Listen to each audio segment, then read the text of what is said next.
without any further ado, would like to introduce you to an American hero, Dr. Ron Paul.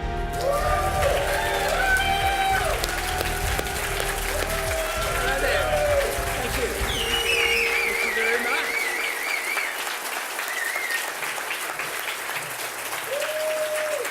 Thank you.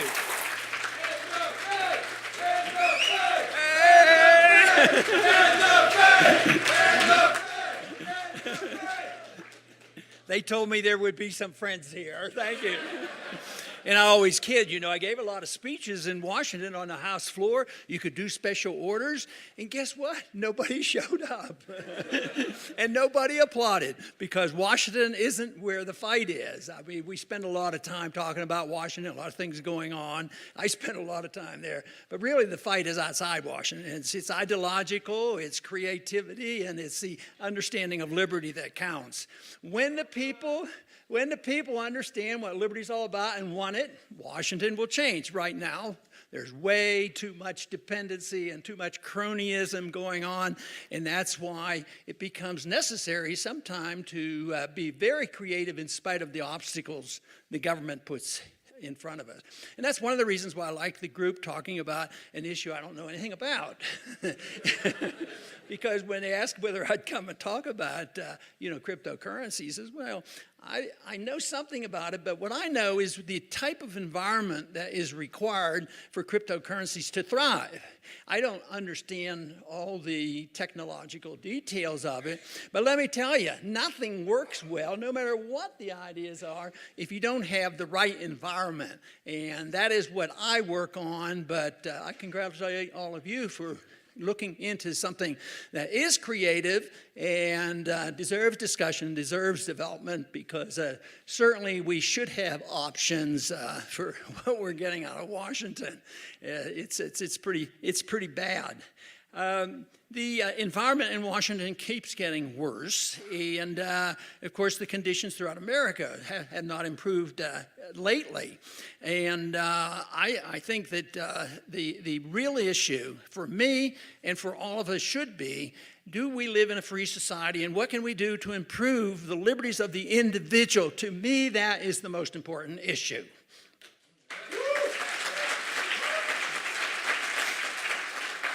You know, sometimes it's difficult to overcome the obstacles once you discover what's happening. Some people choose to move out, and I say to each his own, and I don't blame them, and I understand it. And others, like myself, we're in a position where we have family and other things, and that's just not in the cards. But I discovered that what we were doing was unsustainable way back in the 1970s, because I was looking into monetary policies and the predictions made by the Austrian economists in the 60s, and said the Bretton Woods, that stupid pseudo gold standard to Bretton Woods would collapse, and they were absolutely right. It did collapse, and since that time, of course, we've had a lot of problems, and they're going to continue because we have drifted a long way. We do not live in a republic. We do not honor personal liberty, and we have allowed our government to become totally out of control. But the good news is it's all coming to an end. Not because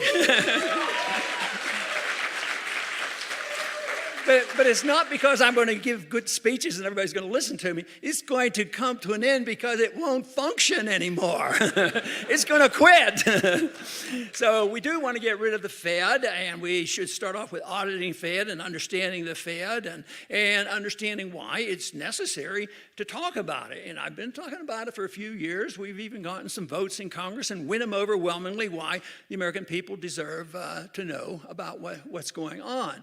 But the Fed's going to end because it's going to self-destruct. It's a central banking, as we've known it, is historically new because it's worldwide. We have a single fiat reserve currency, and we benefit tremendously by it, and yet too many in this country think, including some of our leaders, thinks it's everybody else's fault. It has nothing to do with us living way beyond our means, spending money, running up debts, believing the Keynesians are right, that deficit and debt doesn't matter, and they keep marching on.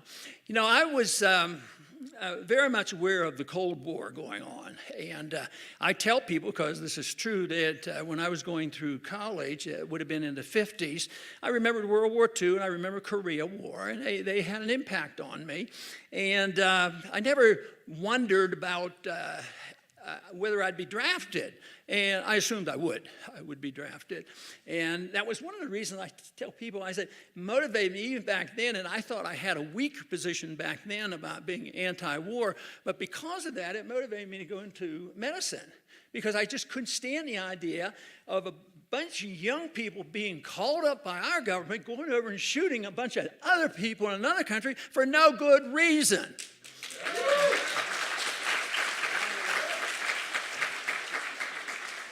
And for that reason, I pursued a career in medicine, but did stay very interested in monetary policy.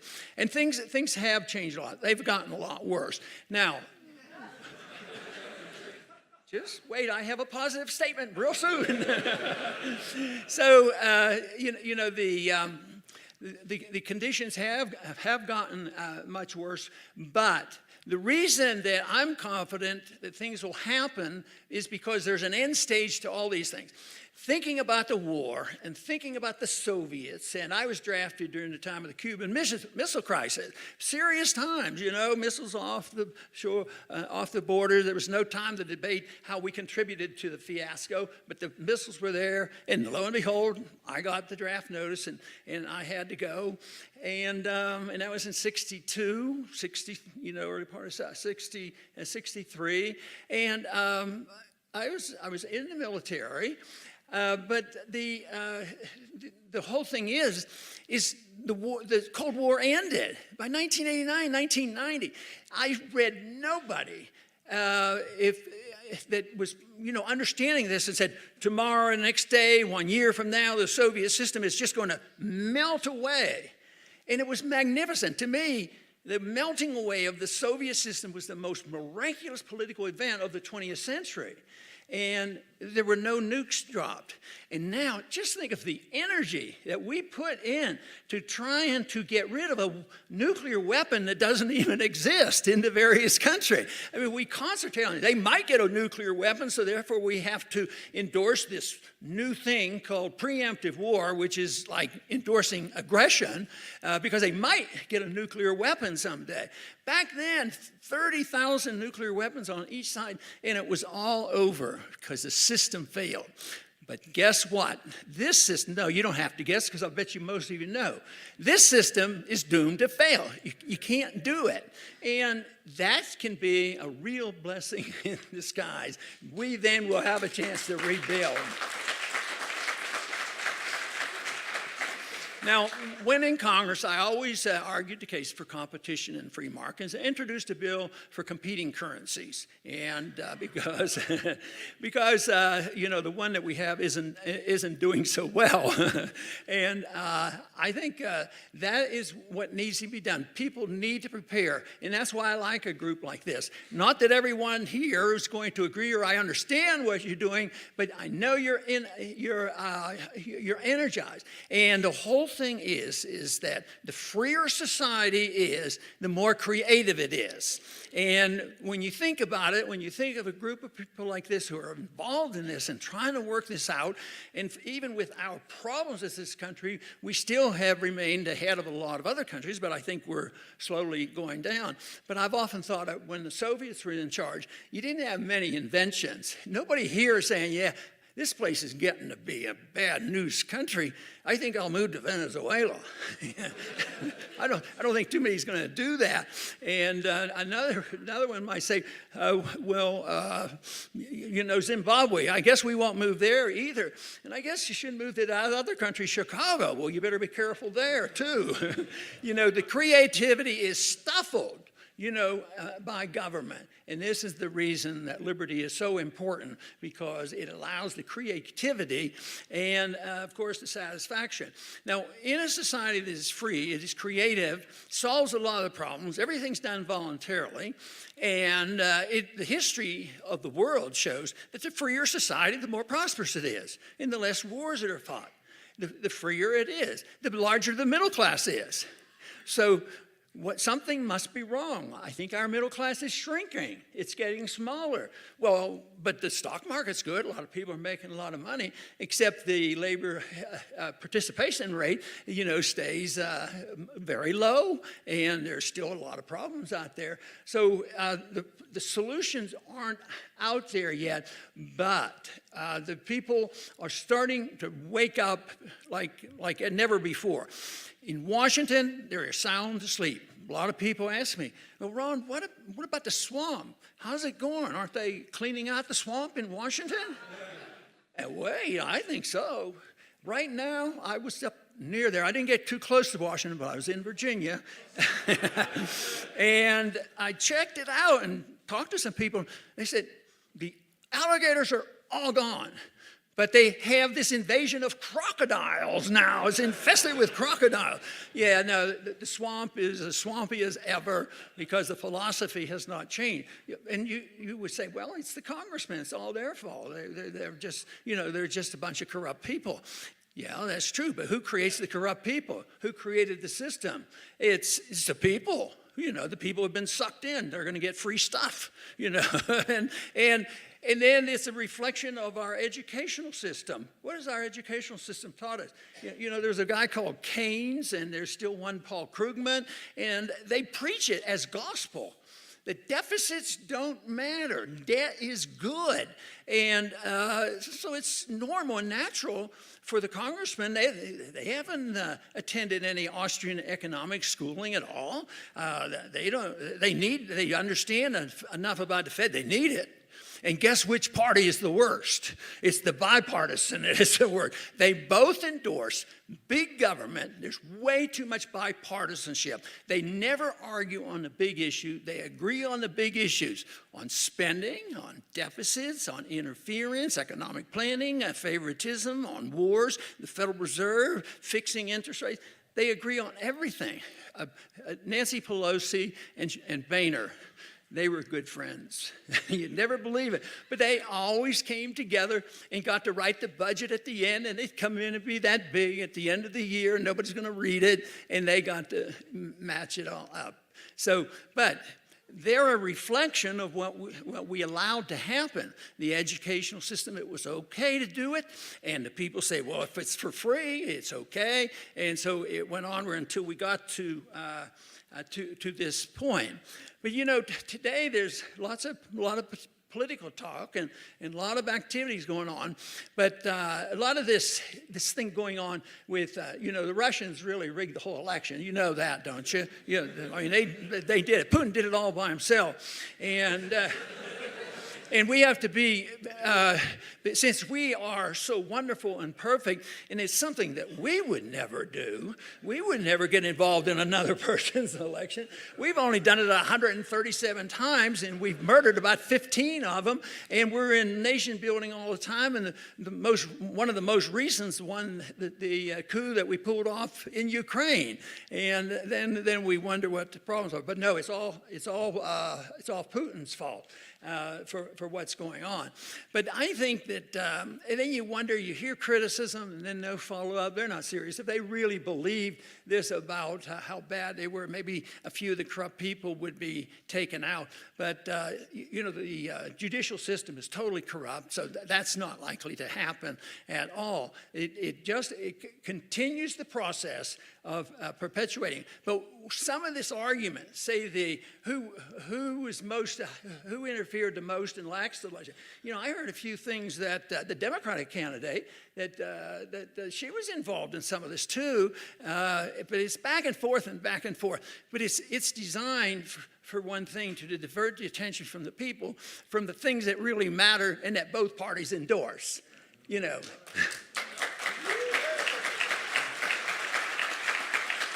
Except for the few, and there's a senator or two that's with us on this.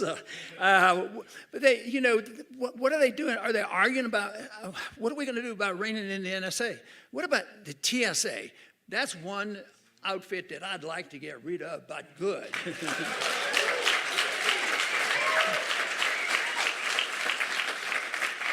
But they say, well, then it would be unsafe. No, it's unsafe now. It's unsafe now.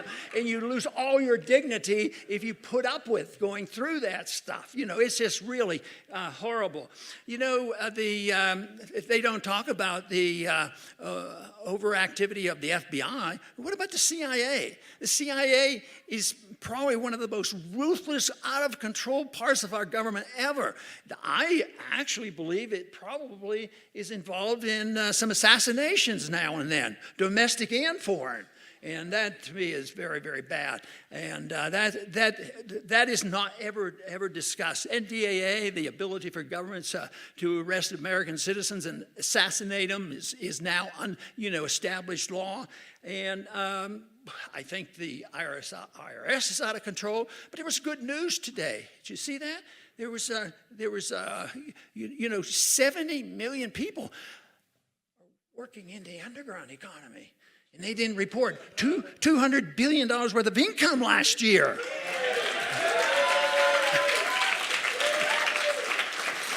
I used to read stories a long time ago. It was always Italy. They always had this terrible, terrible system of overtaxation. But Italy was doing pretty good. And they said, well, you got to remember, they automatically have a very good underground economy. That shouldn't be called, I don't know what the best word is, whether it's underground or black. It shouldn't be the black market because it's the real market, So we have the IRS and the numbers of bureaucrats. We have 110,000 at least bureaucrats from Washington D.C. That means that we do have a police state, and the founders didn't really want that, but they carry guns. So when people ask me, well, what about gun control? Are you going to fight for gun control? I said, you are absolutely right. I'm going to take guns away from all the federal government bureaucrats. They're not allowed to carry guns.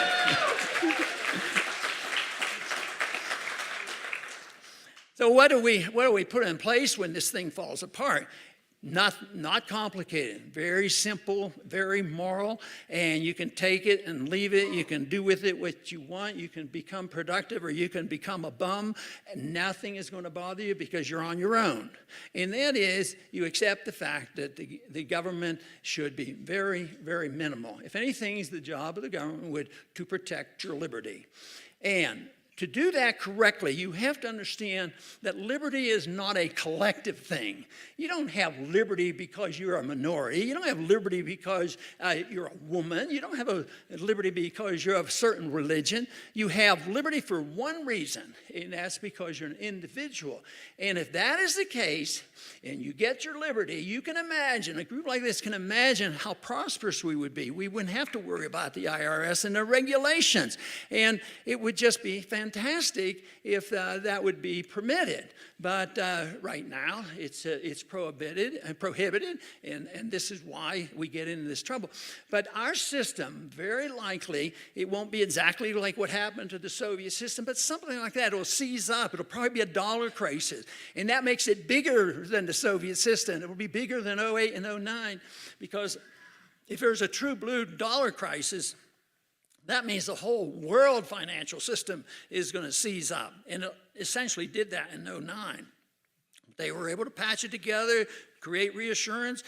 Didn't take much, $15 trillion to bail out the banksters, and everybody's happy again if you're in the 1%.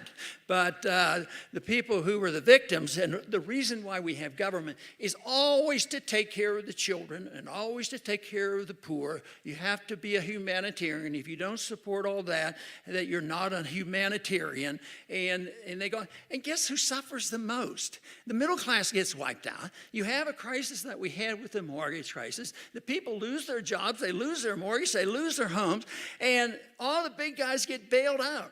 It is estimated, we can't get all the facts, but it was estimated that probably there was about $15 trillion churned by the Federal Reserve in secret without appropriation by the Congress. Congress, they authorized and appropriated probably $1 trillion or so, just peanuts, compared to what the Fed does. And the Fed is outside the law. The CIA is outside the law. The FBI is outside the law. The Fed is outside the law. So they do what they want. Congress Congress can't challenge it because the Congress needs the Federal Reserve, because the large majority of people in Washington, just like, support the war machine. Last week, it was just, 8 people or something in the Senate that voted against the biggest war budget ever. We have a military budget that is bigger than almost all the other countries put together. And Mattis was saying, after he made a proposal, Congress gave him more than he asked for. The president suggested something. The Congress gave him more than he wanted. And they're screaming and hollering that we're not going to be safe unless you get rid of the sequestration, because they're afraid it might actually work and cut back a nickel or two. And they're always fear-mongering, and that is where the power is. The power is in the corporations. And the tricky thing here, and I get involved with this a lot because I talk to a lot of liberal audiences, and they'll say, yeah, it's the corporations. All we have to do is rein in the corporations, take the money from the corporations, and transfer for the wealth. That is not that. That is not easy. Corporations, individuals, if you can go out and be one of those billionaires, fine and dandy. Matter of fact, you don't even have to be a humanitarian. If you want to put it in your pocket, you can, as long as you did it honestly. But I would suggest that maybe humanitarianism, honestly done, is quite all right. But people should be able to do that and make it. It isn't the corporation that has to be taxed. That isn't it. You got to divide and make sure there's a difference that people understand. If you're talking to somebody of a liberal persuasion and you're conservative, that you say, well, yeah, I agree with you. Some of these corporations are ripping us off, and those are the people who manufactures weapons. There's a big difference between people who make money and earn these bundles by being partners with the government versus the people who sell honest goods and services, and the voters vote them a success, and that makes a big difference.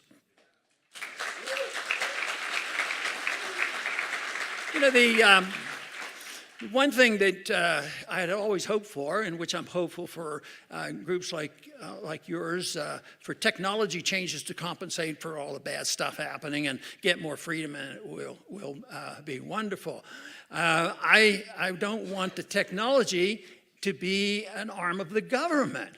I always thought, as the internet was coming in, boy, this is miraculous. Can I call this up this fast? I don't have to go to the library. This to me was fantastic. I use it. I have my internet program. I broadcast. But when it comes to advertising on it, they are biased against us. They punish us for it because of our message.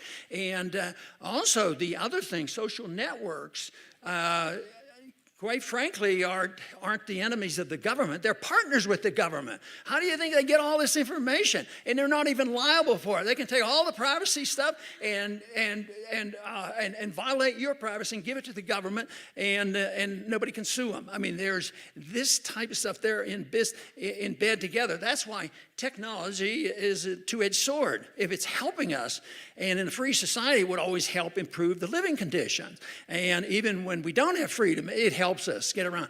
But I thought at the beginning of the internet that no matter what they do, that there will be geniuses out there to figure out how to get around it and be able to hide what you're doing and make it truly private. And I guess a lot of that goes on, but I still see the desire quickly for government to get involved. And I fear for a lot of the things that you're working on is that governments are ruthless. And if you challenge the government, and one thing that for as long as history's been written, even when there was mainly a gold and silver standard, governments always want a total monopoly on issuing the currency, the coin. The king, the Caesars all had to have their picture on the coin.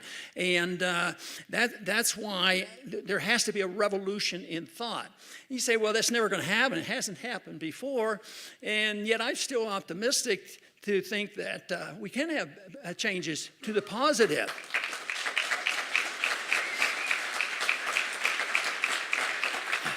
So, the world is very young. The world is not young, but humankind is very, very young. And And even the advancement of the cause of liberty is just in hundreds of years. It's nothing. I saw a statistic the other day, and they broke down the age of the earth, 40 billion years. Who knows? It's very, very long. And they said if you put that into 24-hour period, mankind's probably been around 11 seconds. So freedom has been around a lot less than that. So it's just a touch.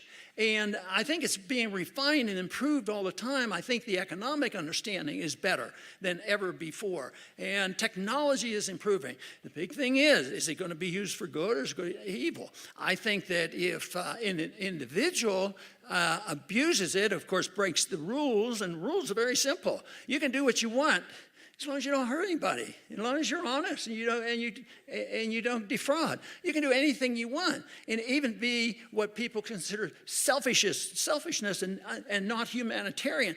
What difference does it make? I happen to endorse the part where people should be generous. And the truth is when society is very wealthy, people are generous, and they take care of people. So it's just the whole idea of removing a source that is a thorn in the side of many, many people, many, many lives, many, many years, many, many countries, and that is the notion of government.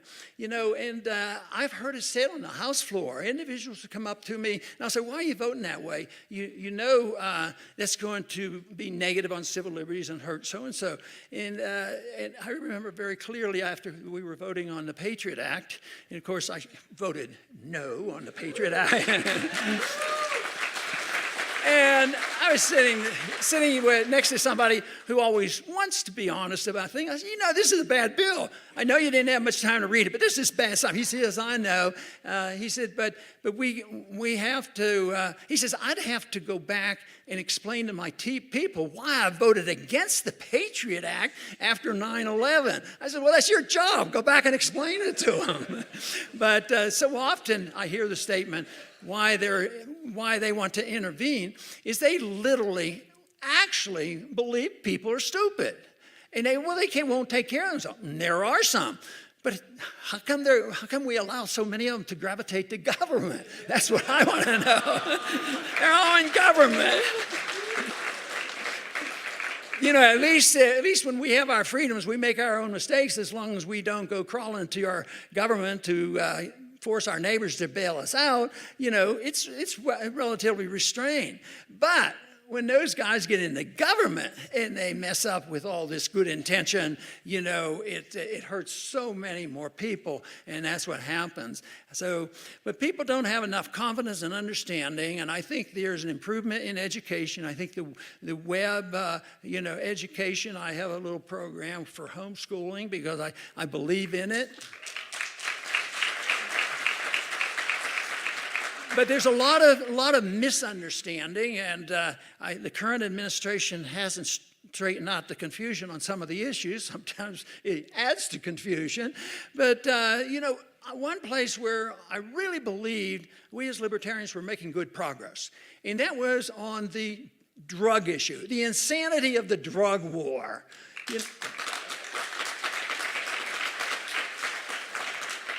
So now, of course, we're back at it again, and I always believed people would wake up and say, prohibition doesn't work. That was, there was alcohol one time that prohibited, didn't do too well, encouraged crime and all the bad things.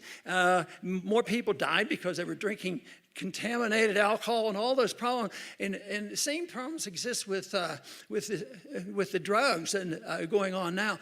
But I always thought, and maybe they still will reawaken, but so far our leadership in Washington is not helping us very much in that. And that is also, one of the excuses for the violation of our personal liberties and our civil liberties.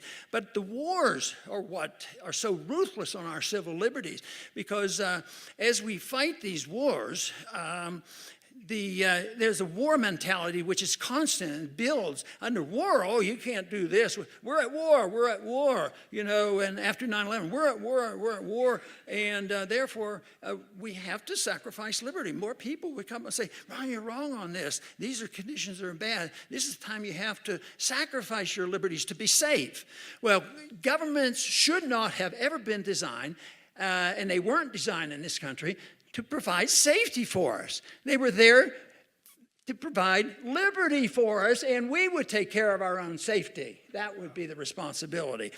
So this effort of saying making us safe, that means that they will tell us what to eat, drink, how much to exercise, and the whole work. And then there's always an excuse to subsidize, you know, the military-industrial complex to go about the world. And that is so bad. And I think that the Bush doctrine of switching over to preemptive war is very, very dangerous. And yet that's the case. That is going on. The efforts that are put forth now are really in shambles in Washington. But I am very encouraged. I get encouragement when I meet so many of you interested in subjects like you're dealing with, but also you realize and understand the issue of liberty. And many of you have helped me in campaigns and supported the presidential campaigns, and that to me is very helpful. So I do think that we're making definite progress. And, you know, the other day when Trump gave his speech at the UN, he talked about the nation state, and that bothered me a bit. It doesn't sound too bad, but the nation state, and he claimed the nation state is necessary to elevate the human condition. And he's probably very sincere. That's what most people think up there. The job of the government is to elevate the human condition. And that means that the state is blended in with ethics and culture, and it all comes together. To me, it comes close to being a theocracy.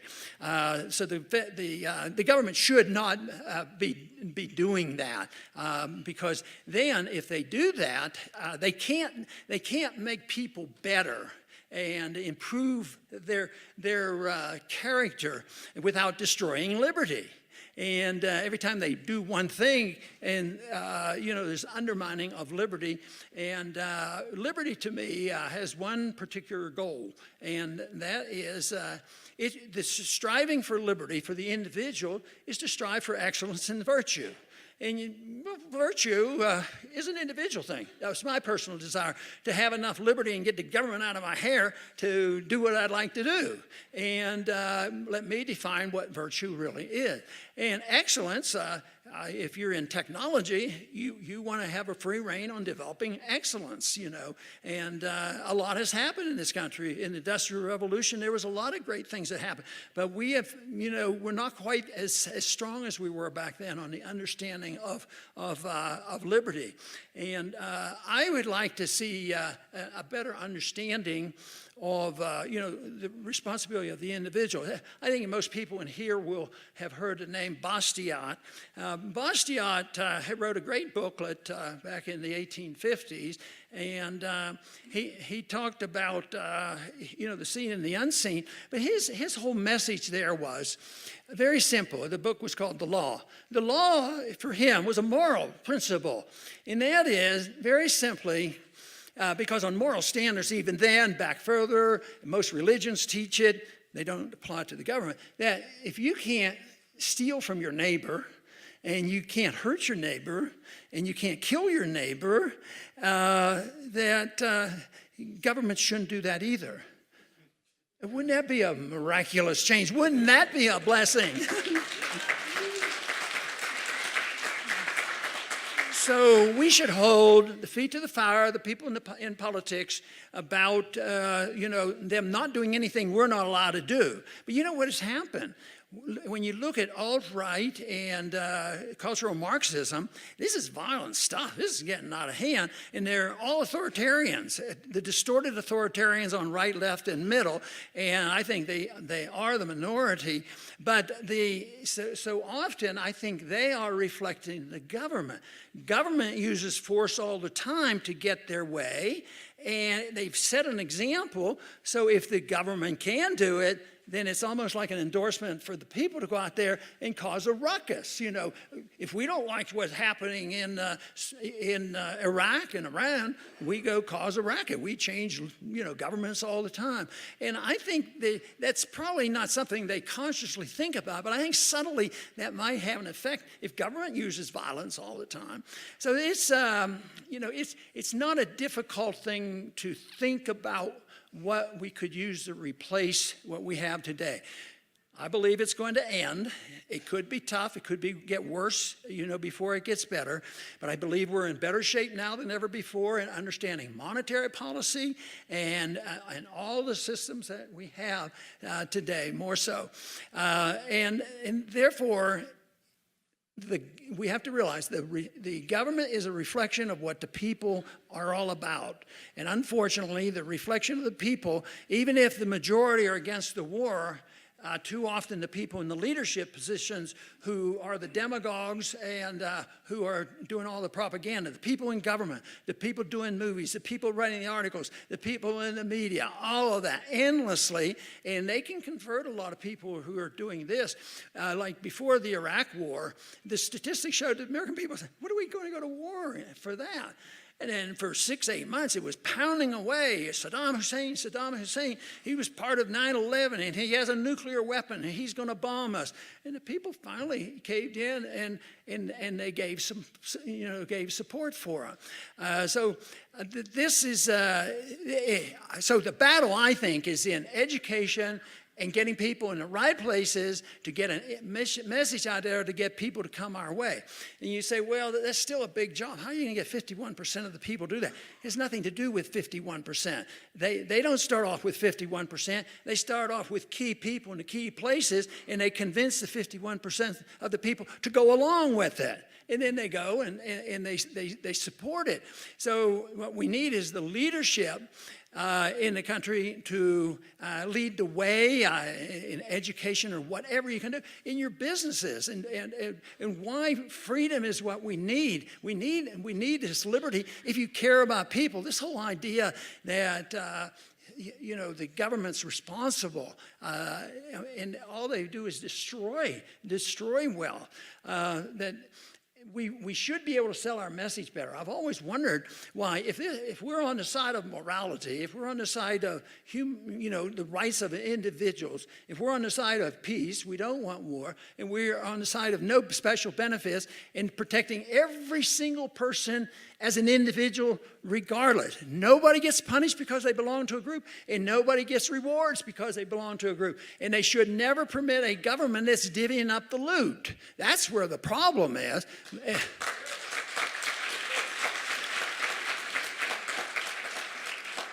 But the odds are that in the not too distant future, everybody wants to know, when's this going to happen, when we're going to have this opportunity? I don't know. I don't think anybody knows because, it seems to be held together by a confidence factor. A confidence factor is important. Matter of fact, when you have a currency that is on its way to being destroyed, it's conveyed by the perception of it. The perception of the dollar is still the strongest. We still have the most wealth. We still have the strongest military, and we're still printing more money than ever before. So there's some laws there that say they can't last. But you do not know exactly when the perception and the run on the dollars runs on banks. And things have been around for many, many years because it's a confidence factor. I mean, the problem, when there's a run on a bank, they get a message and everybody panics and they want to go out. But the problem was developing over a long period of time. So something like that will happen. There will be some foreign policy event or some economic event that will cause great chaos. And then I think it's survival for all of us to make sure our liberties are protected and that we can, put it back together. And it won't be put back together with what we have in Washington. There's no doubt about it. And there are so many that would like to see this happen, and they will participate. And in the government, you have, most people I knew were decent people. You talk to them, and they seem to be almost normal. And Doug Casey wrote something in his letter one time, not too long ago, and I found fascinating because it made me stop and think. He was talking about a candidate that was running against Trump this last go-around, and he was talking about, this woman that was running for president, against Trump. He said, and I hope if Doug's here, I hope I don't misquote him. He said this, she's a sociopath. I thought, yeah, probably so. And I got to thinking about it.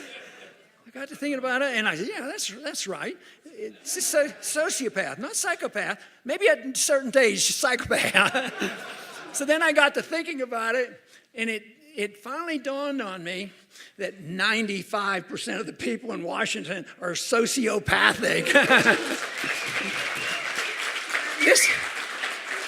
This means that they have no conscience. No matter what they do, they were well-intended. If I'm well-intended, I did okay, and it was for a humanitarian reason, and therefore it's okay. Psychologically, they cannot accept. Do you think Paul Krugman is about to say, or Bernanke say, when this big crisis comes, and the revelation is there, we know it was all their fault. They are not going to be enlightened and saying, I made a mistake, I apologize to the people. No, they will just lock in, and that's what's happening now. The people who believe in the system, Republicans and Democrats, conservatives and liberals, they just bear down to protect the system. But the fact that people die, can you imagine if you added up all the people that have died at the hands of the United States military, and just in the last 15, 16 years, in this century, it's in the millions. And then this pontification and saying that, we're spreading American exceptionalism, and on with that. That demagoguery just is nauseating to me about what they're doing. But in spite of the bad news, the good news is that we're all doing okay, and you're working on projects that are very creative. And I will continue to do my job, not to sort out which cryptocurrency I should buy.